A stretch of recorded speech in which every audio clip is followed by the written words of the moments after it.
तर रामकृष्ण हरी मंडळी, मी तुमचा ब्लॉगर ऋषा आणि आता आपण आलोय फलटणमध्ये आम्ही मसवडवरून आल्यानंतर आमची जी दिंडी आहे त्याच्यात आम्ही आता सामील झालोय. आता आपण दिंडीच्या प्रमुखांना विचारूया दिंडीची माहिती. दिंडी आता इथून पुढे कशी जाईल, दिंडीची रूपरेखा कशी असेल, म्हणजे वारीची रूपरेखा कशी असेल.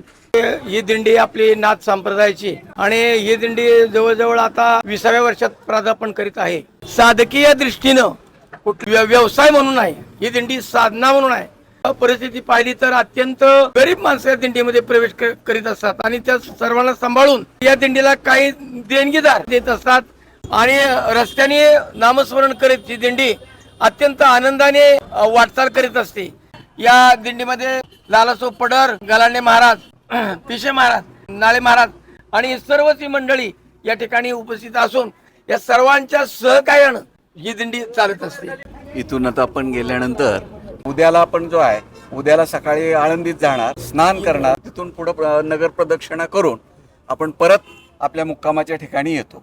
पण आमच्या दिंडीचं एक महत्त्वाचं वैशिष्ट्य आहे, बाकीच्या दिंड्यांचं मला माहीत नाही, पण आमच्या दिंडीमध्ये दररोज किमान एक तास तरी कीर्तन होत असतं. बाकीचे नियम तर असतातच, हरिपाठ असतो, काकडा असतो, नामस्मरण असतं, भजन असतो, पण कीर्तन देखील नित्य नियमाने होतं. हे आमच्या दिंडीचं वैशिष्ट्य आहे.